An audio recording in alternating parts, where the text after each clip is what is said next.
Dobrého zdravia, bratia a sestry, Slováci, Slovenky a iné časopisy.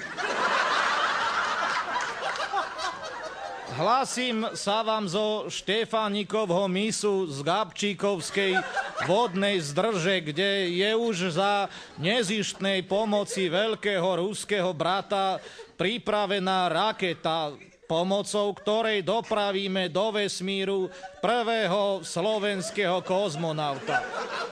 Odovzdávam teraz slovo, mikrofón, funkciu aj národný poklad do generálneho štábu, aby sme sa dozvedeli od palubného technika, čo je nové. Zdravím, chlapi. Tu je palubný technik. Raketa je pripravená na kolaudáciu. Všetko je omietnuté zvonka aj znúka. V kúpeľke ešte treba zafukovať obkladačky a pozvárať palivovú nádrž, ale inak už máme fajront. Iba ženy umýjú okná, chlapi na strechu pribijú gľajchu, aby všetci vedeli, že raketa je hotová. Ďakujem za tieto povzbudivé a všeobjímajúce slova, pri ktorých pokreje každá slovenská duša. Raketa je teda na svete, ale isto vás bude zaujímať, ako sa toto všeslovanské dielo ruského umu a slovenského rumu bude volať. To nám už prezradí hlavný ideológ.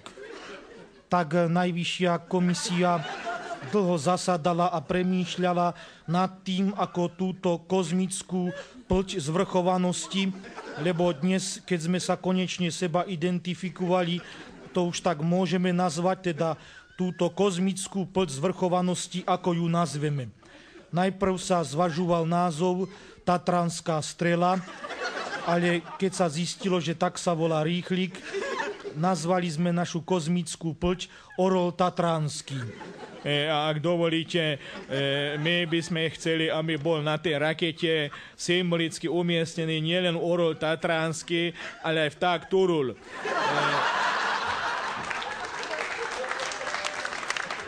Je to na počesť 1101. výročia obsadenia tejto rakety starými Maďarmi. Tak to, čo ste práve počuli, bol jeden z tých, ktorí si chcú na našom úspechu prihriať svoju polievočku. Tak moment, vážený, žiadna polievka sa tu hriať nebude. Že nám robotníkom nikto nevravil, že treba v rakete pec. Tak keby aj pec sa do rakety ešte zmestí, ale komín budeme kaďa ťahať, boha jeho.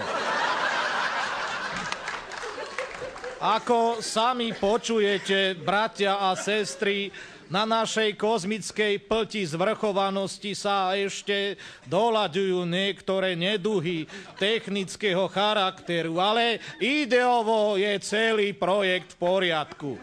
Dajme preto slovo hlavnému konštruktérovi a otcovi celého projektu. Ďakujem pekne. Ako ste sami počuli, naša raketa je pripravená vzlietnúť do vesmíru. Na jej palube sa nachádza najmodernejšia technika, ktorú som roky zháňal v zahraničí. Z Paríža som priniesol francúzske kľúče a z Turecka drepový záchod. Do rakety sme inštalovali srbské navádzacie zariadenia iránskeho automatického pilota. Všetko je teda pripravené pri vete odsúdenca. Teda chcem povedať kozmonauta. Ja nikam neletím, ja som tu starý otec. Akože neletíš, veď si to bol ty, čo si inicioval referendum za priamu voľbu kozmonauta. Tak sa teraz nevyhováraj. Ja nikam neletím, ja mám vysoký tlak. Ja sa neboj, však sa ti vo vesmíre vyrovná. Vážený, taký bezvahový stav, to je, vážený, lepší pocit, ako keď má človek k sebe liter borovičky a väzú ho bavorákom.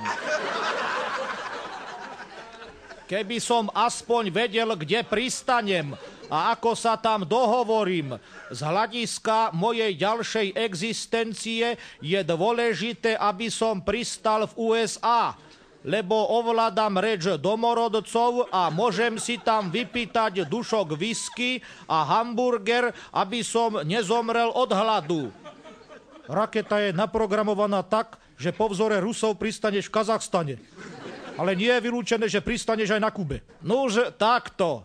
načím nám túto radostnú reportáž zo štartu prvého slovenského kozmonauta ukončiť. Vesmír je nekonečný a bezbrehý a keď nás nepríjmu vo svete, nájdeme si my nejakú inú planétu a tam nám Slovákom bude hojať Ďunďa. Morho.